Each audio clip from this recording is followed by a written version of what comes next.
아굴라와 브리스길라, 평범한 그러나 위대한 사람들, 이런 제목으로 일부분을 이야기를 했습니다.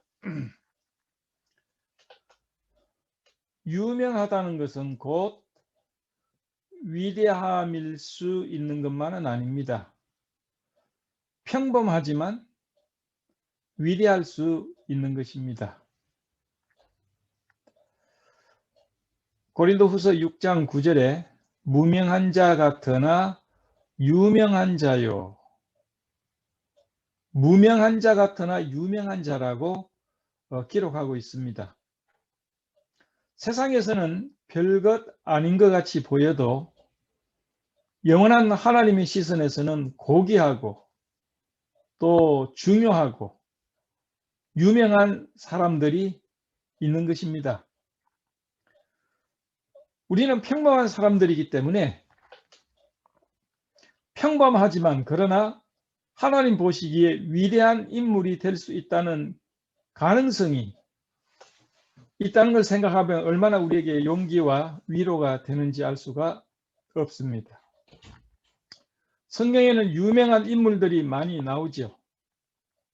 아브라함이나 모세나 바울이나 베드로나 또 그 정도는 안 되더라도 디모데라든지 또 역사상에 많은 유명한 부흥사들이 있고 하나님의 종들이 있습니다.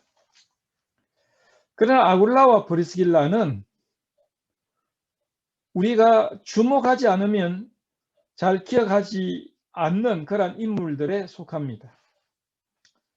아마 아굴라와 브리스길라라는 이름을 처음으로 듣는 사람들도 아마 있을 것입니다. 그러나 성경에는 이들에 대한 언급이 여러 곳에 나오고 있습니다.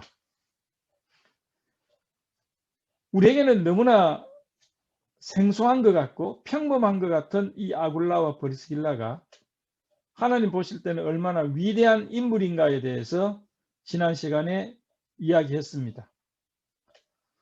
첫째, 그들은 일하는 이민자들이었다 그랬습니다. 일하는 사람이었어요. 그러나 왜 일을 하며 무엇을 위해서 일하는가가 더 중요합니다. 무조건 일한다고 해서 열심히 한다고 해서 그것이 꼭 중요한 것은 아닙니다. 왜 일을 하며 무엇을 위해서 일하는가가 더 중요합니다. 두 번째, 그들은 선교의 비전을 가졌다 그랬습니다. 아굴라와 브리스길라는 먹고 마시기 위함만을 위해서 일하지 않았습니다. 우리 사람은요, 하나님이 우리를 지으실 때 우리의 육신적인 욕망을 채우기 위해서만 만들지 않았습니다. 우리 인생의 목적은 무엇입니까? 하나님의 영광을 돌리는 것이고 하나님의 뜻을 이루는 장본인이 되는 것입니다. 아굴라와 브리스길라는 바울과 함께 텐트를 만들었습니다. 제가 지난번에 이 이야기를 하면서 제 마음속에 스쳐 지나가는 생각이 바울도 자기의 쓸 것을 위해서 직접 일하면서 사역을 했다. 이 사실이 제 마음속에 확 와닿았습니다. 초자연적인 능력으로 그를 보호하시고 인도하시고 또 수없는 기적, 능력을 행하게 하셨습니다. 그러나 때로 사도 바울은 자기의 먹을 것과 입을 것을 위해서 직접 일을 해야 할 때가 있었습니다. 이것은 오늘 우리에게 중요한 교훈을 허락해 준다고 생각을 합니다. 이들은 함께 텐트를 만들었지만은 텐트가 그들의 인생의 목적은 아니었습니다. 텐트 이상의 목적이 있었기 때문에 그 목적이 주어졌을 때 그들은 텐트 만드는 일을 그 즉시 거둘 수 있는 믿음을 가지고 있었고, 더 높은 목적 때문에 텐트를 그만두는 용기를 가지기도 했습니다. 세 번째, 그들은 개인 전도자들이었습니다. 아볼로는 초대교회에 있어서 굉장한 유명한 사람입니다. 그러나 이 아볼로는 평범했던 이 아굴라와 브리스길라 부부에 의해서 복음을 듣게 됩니다.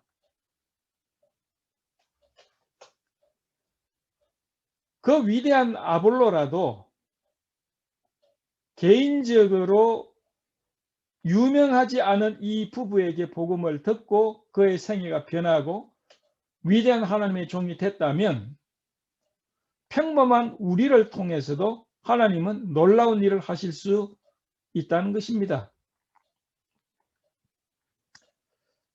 우리가 잘 아는 D.L. 무디는 미국 펜실베니아에서 태어났습니다. 일찍 아버지가 세상을 떠났죠. 홀어머니 밑에서 초등학교 한 5학년 정도 학력밖에 없는 사람이었습니다. 그는 이제 소년이 되고 좀 더 넓은 세상을 구경하고 또 꿈을 펼치기 위해서 시골을 떠나기로 작정을 합니다. 그리고 삼촌이 있는 보스턴으로 갔습니다. 보스턴에는 이제 자기 삼촌이 구두방을 하고 있었는데 자기 삼촌의 집에 가서 이제 사원으로 일하면서 좀 지내보기로 했습니다. 그런데 이제 삼촌은 이야기하기를 조카에게 네가 내 집에서 일을 배우는 것은 좋다. 그러나 한 가지 약속을 하자. 너는 꼭 주일날 나와 함께 교회를 다녀야 한다. 그것이 조건이다. 그렇게 할 수 있느냐? 그렇게 하겠습니다. D.L. 무디는 삼촌을 따라서 주일학교에 갔습니다.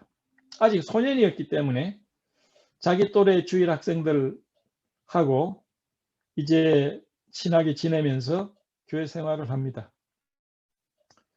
그의 선생님이 D.L. 무디의 영혼을 위해서 기도했습니다. 그리고 D.L. 무디가 정말 예수 그리스도를 구세주로 영접을 하고 거듭나야 하겠다는 사실을 알고는 점심시간에 D.L. 무디가 쉬는 점심시간에 그 가게에 들립니다.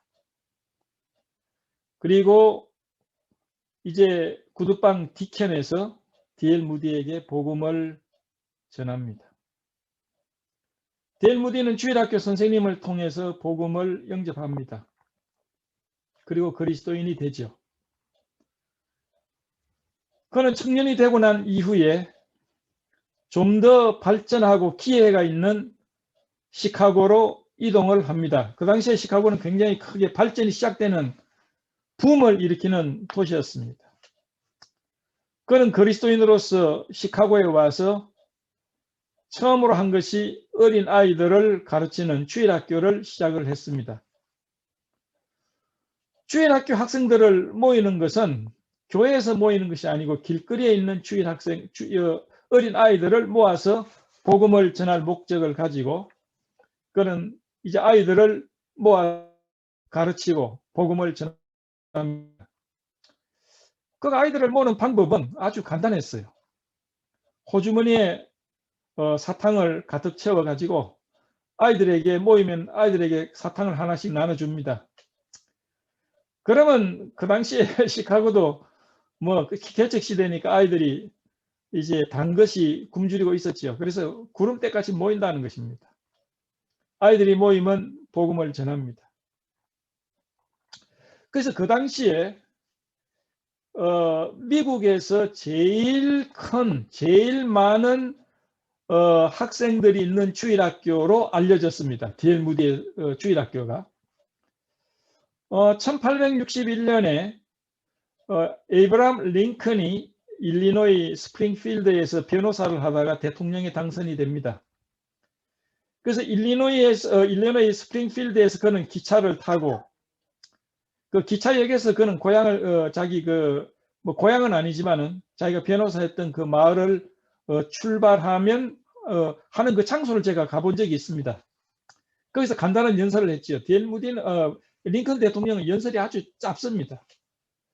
거기서 이제 기차를 타고 시카고로 거쳐서 시카고에서 워싱턴 DC로 가는데 시카고에 들려서 링컨 대통령이 딱 한 가지를 했어요. 그것은 주지사를 만난 것도 아니고 D.L. 무디의 주일학교에 참석하기 위해서 D.L. 무디의 주일학교를 둘러보기 위해서 시카고에서 내려서 D.L. 무디의 주일학교를 방문합니다. 그리고 그 D.L. 무디의 주일학교에 가서 연설을 합니다. 그 연설하는 그 그림이 무디 바이블 인스티튜트에 있습니다. 그만큼 D.L. 무디는 어린아이들에게 구령에 열정이 있었어요. 하나님은 D.L. 무디를 어린아이들에게만 복음을 전하는 일꾼으로 놔두지 않았습니다. 그는 어른들을 위해서 복음을 전하기 시작했습니다. 우리가 잘 아는 바와 같이 그는 미국과 영국과 기타 그 당시에 전 세계적으로 가장 위대한 전도자가 됩니다. D.L. 무디는 유명한 사람에 의해서 예수를 만나지 않았습니다. 평범한 주일학교 교사에 의해서 복음을 듣게 됩니다. 만약 그렇다면 평범한 우리도 우리 주변에 있는 어린 아이들에게 복음을 전할 수가 있습니다. 하나님이 그 아이들을 통해서 어떤 일을 하실지에 대해서 하나님만 아십니다. 우리는 주변의 영혼들에 대한 짐을 느껴야 합니다. 오늘 여기에 오래간만에 나와 있는 이 최욱심 자매님, 제가 얼마 전에 아리조나를 방문을 했거든요. 자매는 오래간만에 만났습니다. 이 자매님을 통해서 제가 참 많은 것을 배우고 또 은혜를 입었는데요. 자기가 아는 주변에 있는 어떤 부부를 위해서 기도하고 또 이게 이 설교 테이블을 전해주고 그러한 그 일들을 하고 있는 것을 봤습니다. 그래서 그 부부가 굉장히 이제 복음에 대해서 마음이 열리고 호응을 한다, 그런 이야기를 했습니다. 식사를 어느 이제 식당에서 했는데 자매님이 그 식당 주인을 이야기를 해가지고 복음을 듣게도 했습니다. 우리는 이 주변에서 그러한 일들을 할 수가 있습니다. 우리는 주변에서 이뤄진 영혼에 대해서 관심을 갖고 또 우리는 준비하는 기도를 하면서 우리가 기다리고 기회를 볼 때 하나님은 우리에게 그러한 기회를 주시는 것입니다. 아골라와 브리스길라는 아볼로라는 어떤 사람을 집에 초청을 해서 복음을 전하고 그 아볼로는 위대한 1세기의 유명한 기독교 지도자가 된 것입니다. 또한 이렇게 아굴라와 브리스길라는 네 번째, 그들은 사도 바울의 동력자, 조력자였습니다. 우리는 언제나 주연이 되기를 원하죠. 조연은 별로 매력이 없습니다. 그러나 누구나 주연을 원하지만은 그러나 훌륭한 조연이 없으면 주연이 있을 수가 없습니다. 하나님의 평가는 주연이냐 아니면 조연이냐에 따라서 평가가 달라지는 것 아닙니다. 하나님은 우리에게 맡겨진 일을 어떻게 충실하게 했느냐에 따라서 주님은 우리의 그 사역의 가치를 평가하십니다. 그들은 사도 바울의 돕는 자였습니다. 돕는 자가 꼭 열등하다는 것을 의미하지 않습니다. 어제 제가 강의 시간에 그런 이야기를 학생들에게 했습니다. 남편과 아내가 있는데 둘 다 존귀하고 동등하고 하나님 앞에 동일한 가치를 가지고 있다. 그러나 가정에 있어서 남편은 리더십을 갖는다. 아내는 돕는 배필이라고 일컫는다. 그렇다고 해서 돕는 배필이라고 해서 아내가 열등하다든지 또 가치가 덜하다든지 하는 것은 전혀 아니다. 아내와 남편은 역할이 다를 뿐이지 동일하게 가치가 있고 동일하게 중요한 존재다. 그런 이야기를 했습니다. 어떤 의미에 아내가 남편보다 더 유능할 수가 있고 IQ가 더 높을 수가 있고 판단력이 더 있을 수가 있는 것입니다. 돕는다고 해서 그 가치가 떨어지는 것은 전혀 아닙니다. 이제 오늘 우리는 5번째에 대해서 생각해 보기로 하겠습니다. 아굴라와 브리스길라는 그들의 교회의 기둥이었습니다. 교회의 기둥이었습니다. 우리가 성경을 펴서 고린도전서 16장 19절을 함께 찾아보겠습니다. 여러분의 성경에 고린도전서 16장 19절을 보시면 제가 읽겠습니다. 아시아의 교회들이 너희에게 문안하고, 너희는 여기서 고린도 교인들입니다. 아시아에 있는 교회들이 고린도 교인 당신들에게 문안을 합니다. 아굴라와 브리스길라와 및 그 집에 있는 교회가 주 안에서 너희에게 간절히 문안하고 모든 형제도 너희에게 문안하니 너희는 거룩하게 입맞춤으로 서로 문안하라. 여기에 이제 또 아굴라와 브리스길라가 나옵니다. 그런데 이 표현이 참 좋습니다. 아굴라와 브리스길라와 및 그 집에 있는 교회가 주 안에서 너희에게 문안한다. 예수 그리스도의 몸된 교회가 아굴라와 브리스길라의 집에 있었습니다. 얼마나 놀라운 표현입니까? 물론 이 교회는 건물을 의미하는 것은 아닙니다. 건물은 교회당이지 예배 처소지 교회 건물이 교회는 아닙니다. 교회는 믿는 사람들이죠. 하나님의 몸된 교회, 성령이 거하시는 믿는 사람들 회중, 교회가 아굴라와 브리스길라 집에 있었습니다. 2세기까지는 정식 예배당이 별로 없었습니다. 그리스도인들은 초대교회 그리스도인들은 주로 가정에 모였습니다. 3세기 들어서고 4세기 들어서면서 이제 예배처소, 교회당이 생기기 시작을 했습니다. 그러나 우리가 예를 들면 마가의 다락방이라든지 또 이런 것을 보면 개인적인 주택 안에 그리스도인이 모여서 교제하고 예배드리고 성찬을 나누었던 것을 볼 수가 있습니다. 이런 걸 본다면 아굴라와 브리스길라는 그 주변에 있는 그리스도인들의 중심되는 집이었다는 것을 볼 수가 있습니다. 아마 그리스도인들은 아굴라와 브리스길라의 집에 모여서 교제했을 겁니다. 사실 집을 개방한다는 것은 쉬운 문제가 아니죠. 그렇지 않습니까? 집을 개방하기 위해서는 참 사랑과 희생이 필요합니다. 청소도 해야 되고 또 음식도 어느 정도 마련해야 되지 않습니까? 또 가고 나면 또 이렇게 어지러지고 뭐 손해 나는 것이 있죠. 집을 개방한다는 거 한두 번이지 매주 매번 개방한다는 것은 헌신이 없이는 희생이 없이는 할 수 없는 겁니다. 아굴라와 브리스길라는 그런 희생을 자처했습니다. 그리고 그리스도인들이 마음껏 자기 집에 와서 모이고 찬양하고 기도하고 교제할 수 있도록 자기 집을 개방한 겁니다. 이것이 교회의 기둥 아닙니까? 교회를 위해서 이렇게 헌신하는 자들이 교회의 기둥입니다.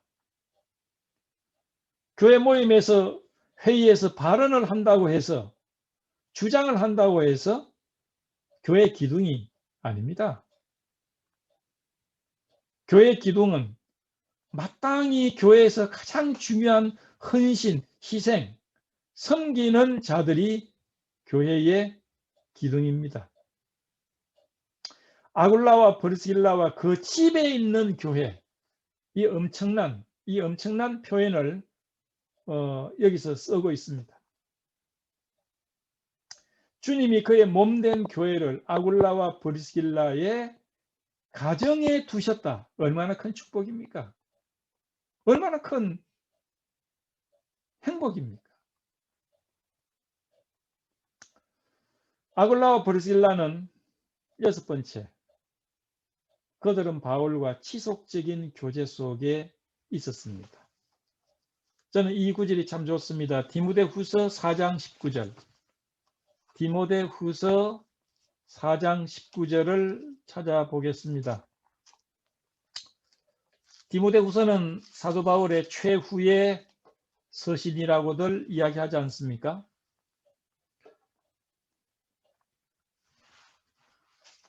성공의 어느 감독은 그 이름을 기억하지 못하겠는데요. 디모데후서를 일컬어서 그렇게 표현했습니다. 눈물 없이 읽을 수 없는 편지다. 눈물 없이 읽을 수 없는 편지다. 그렇게 표현을 했습니다. 좀 저는 개인적으로 디모데후서를 읽으면서 사도 바울의 그 마지막 세계에 유언과도 같은 그러한 음성을 듣습니다. 그리고 사도 바울의 그 우리 세상적인 눈으로 볼 때는 가장 쓸쓸하고 외롭고 실패한 것 같은 인생의 종말을 여기서 볼 수가 있습니다. 여기에 19절을 보시면 이제 사도 바울은 디모데에게 편지를 하는 마지막 편지 가운데 몇몇 사람에 대해서 언급을 하고 있습니다. 19절을 보면 브리스가와 아굴라와 및 오네시보로의 집에 문안하라. 그 뒤에 좀 읽으면 에라스도는 고린도에서 머물렀고 드로비모는 병들므로 밀레도에 두었노니 겨울 전에 너는 어서 오라. 어블로와 부데와 리노와 글라우디오와 모든 형제가 다 내게 문안하느니라. 여러분, 사도 바울 마지막 유언과도 같은 이 편지에 몇몇 사람의 이름이 나옵니다.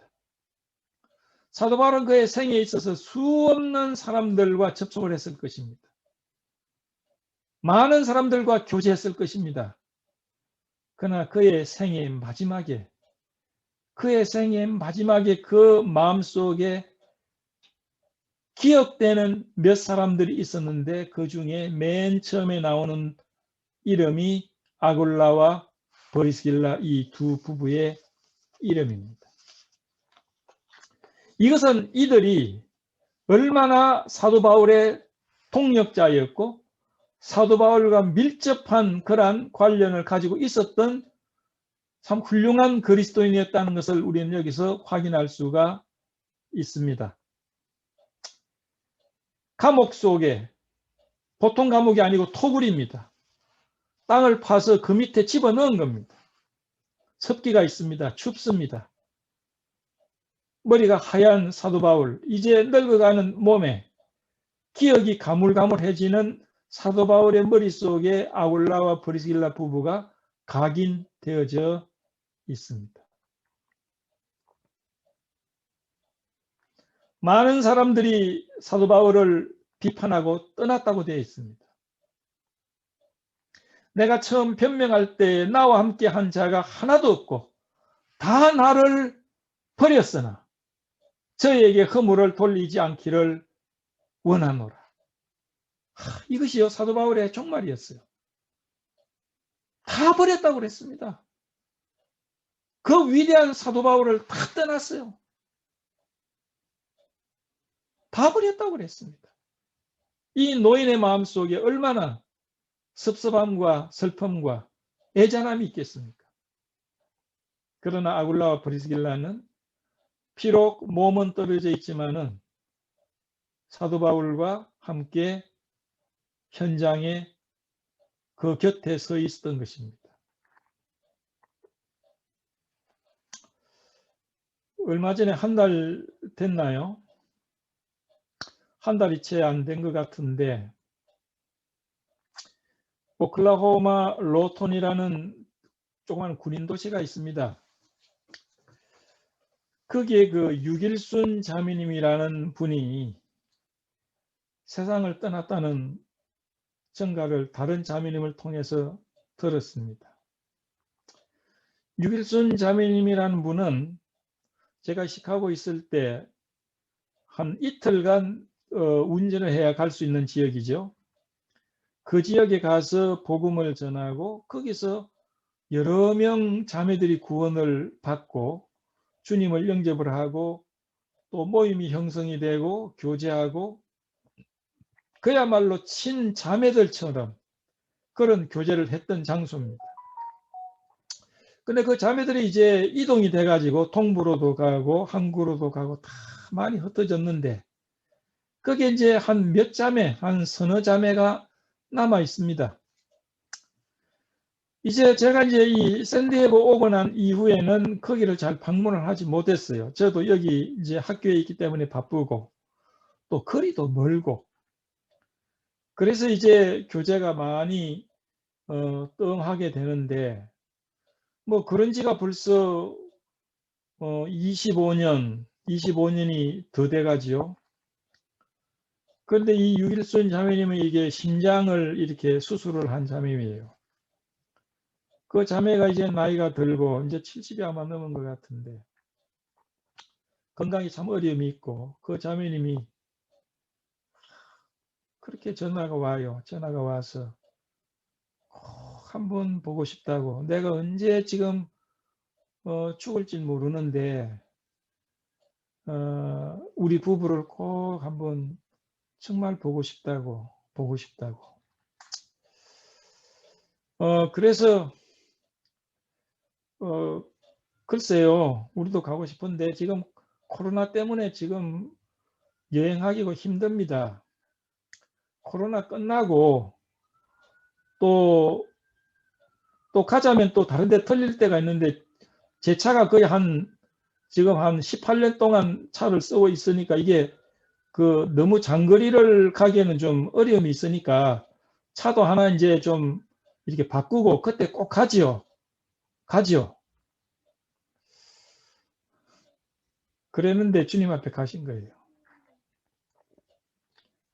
그래서 우리 마음속에 굉장히 그 아픔이 있습니다. 그 자매님이 우리를 보고 싶어가지고 그렇게 한번 얼굴이라도 봅시다. 죽기 전에 한번 봅시다. 참 그랬어요. 약 한 30년 동안 35년 정도 참 주 안에서 이렇게 교제하고 떨어져 있어도 마음은 서로 연결이 되고 좀 여기에 나와 있는 우리 그 남이 자매님 또 혜수 또 현숙 자매님 이분들은 지금 거의 한 40년 가까이 되지 않습니까? 우리가 안 지가. 저는 그때 20대 후반이고 전부 다 우리가 20대 만났는데 지금 60대 후반 70대가 되고 있으니 참 기가 막힐 일이죠. 참 또 미주리에 있는 우리 자매님 제가 그 샌안토니에서 텍사스에 만났는데 이 자매님이 차가요. 그 당시에 한 30 몇 년 전 차가 엄청 미국 차 크지 않습니까? 그 중에서도 제일 큰 차 타고 다녔어. 뭐 차는 좋은가 고물차 같은 건데 자매님이 키가 작으니까 차에 묻혀가지고 밖에서 보면요 운전자가 안 보여요. 그렇게 교제하고 했던 우리가 이렇게 70 이쪽 저쪽이 됐습니다. 우리는 이러한 40년 동안의 긴 시간이지만 이렇게 교제하면서 지금도 우리는 육신적인 형제 자매들보다 더 가깝지 않습니까? 예. 그러한 교제가 이어지고 있다는 그 사실이 얼마나 감사한지 모릅니다. 요즘에는요, 나이가 드니까 옛날 생각이 많이 나는데, 또 옛날에 정말 복음을 전했던 그 이름 다 잊어버렸던 그 형제 자매들 참 많이 기억이 나요. 어떤 사람들은 이렇게 전화번호도 없고 이제 어디 있는지도 모르는 거예요. 참 그래서 제가 이렇게 온라인으로 이렇게 할 수 있다는 것도 참 감사한 것이, 이걸 통해서도 이렇게 다시 교제권이 형성될 수 있다는 것을 생각할 때 참 감사한 겁니다. 저도 이제 옛날 사람들 좀 이렇게 발굴을 좀 찾아 좀 나서서 어디 사는가 좀 수소문을 해보고 싶은 마음이 있습니다. 가인에게 주님은 그렇게 질문하셨어요. 내 아우가 어디 있느냐? 그러니까 가인이 막 화를 내면서 내가 아우를 지키는 자입니까? 우리가 함께 알았던 주하는 형제 자매들 참 그리운 얼굴들 아닙니까? 바울은 그와 함께 텐트도 만들고 그 집에서 함께 먹고 자면서 선교도 같이 하고 핍박과 어려움도 함께 겪었던 아굴라와 브리스길라가 그의 생애 마지막에 그의 마음속에 각인되어져서 그리워하고 안부 전하고 있는 사도 바울의 이 심정을 생각할 때 참 얼마나 아름답고 지속적인 교제 가운데 있는 형제 사랑인가를 여기서 알 수가 있습니다. 요즘에는요, 교회 내에 너무나 많은 이별을 봅니다. 그리스도인들 사이에 너무나 많은 분리가 있어요. 부득이한 분리는 필요한 것입니다. 범죄가 개입됐거나 잘못된 교리가 있거나 혹은 도덕적으로 치명적인 어려움이 있을 때 우리는 분리를 해야 합니다. 그러나 그렇지 않고 사소한 문제 때문에 우리는 서로 나뉘고 분리되는 것은 대개 보면 육신적인 동기입니다. 대개 육신적인 동기지 정말 진리와 어떻게 할 수 없는 정당한 이유 때문에 분리되는 것은 아닙니다. 그리스도인 사이에 정말 이러한 아름다운 교제가 지속되는 것, 정말 주님이 기뻐하시는 것이라고 저는 믿습니다. 성경에는 이 부부의 이름이 6번에 걸쳐서 기록이 되어져 있어요. 6번에. 우리는 그것을 다 찾아봤습니다. 그런데 여기에 특이한 점이 있습니다. 그건 뭐냐면 6번에 걸쳐서 이 두 부부의 이름이 기록되어 있는데 항상 아내와 남편의 이름이 같이 기록이 되어 있어요. 그런 경우는 성경에 없습니다. 6번마다 6번 중에 아내 이름만 언급된다든지 남편의 이름만 언급되어 있지 않아요. 6번 모두가 남편과 아내 이름이 같이 나와요. 이거 참 특이한 것입니다. 근데 제가 조사를 해보니까 남편의 이름이 먼저 나오고 아내의 이름이 나오는 것, 곧 아굴라와 브리스길라, 아굴라와 브리스가 이것이 2번 나와요. 네번은 아내의 이름이 먼저 나옵니다. 브리스가와 아굴라. 이렇게 아내 이름이 먼저 나오는 게 4번 나와요. 그래서 이게 왜 아내 이름이 먼저 나오는 것이 더 많을까 이렇게 생각을 해봤거든요. 근데 이거는 정답인지 아닌지 그건 모르겠고 이거는 제 개인적인 생각이에요. 이건 절대적으로 개인적인 생각입니다. 이게 틀릴 수도 있고 또 맞을 수도 있고 아마도 아내 브리스가가 남편 아굴라보다도 더 적극적이고 더 열심으로 주님을 섬긴 것이 아닐까 그런 생각을 해봅니다. 어떨 때는 아내가 열심히 주님을 섬기면 남편이 반대하는 경우가 있어요. 남편이 열심히 주님을 섬기려고 하면 아내가 브레이크를 거는 경우도 많이 있습니다. 그러나 제가 볼 때 이 부부는 아내와 남편이 통일한 마음으로 주님을 섬겼다는 것을 여기서 알 수가 있습니다.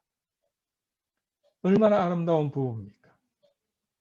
한 사람이 아니고 두 부부가 협력을 해서 주님의 일을 했다는 것, 헌신했다는 것은 굉장한 효력을 발휘했을 것이라고 생각을 합니다. 부부가 일치하여 마음을 같이 하지 않으면요, 함께 어떤 일을 도모할 수가 없습니다. 아내가 돕지 않으면 남편이 일을 할 수가 없고, 또 아내가 뭔가를 하려면 남편이 거기에 대해서 부정적이면 일을 원만하게 할 수가 없습니다. 그러나 이 두 부부는 동일한 마음으로 동일한 목표를 가지고 열심히 주님을 섬겼던 부부라고 생각을 합니다. 다시금 이야기 드립니다. 아굴라와 브리스길라는 그 당시 유명한 사람은 아니었습니다. 우리와 같이 평범한 사람들이었어요. 그렇기 때문에 우리가 가지고 있는 그러한 현실적인 어려움을 그들도 겪었을 것이라고 생각을 합니다. 인생은 나그네라고 그러죠. 그러나 뚜렷한 목적이 있는 여행은 허무하지 않습니다.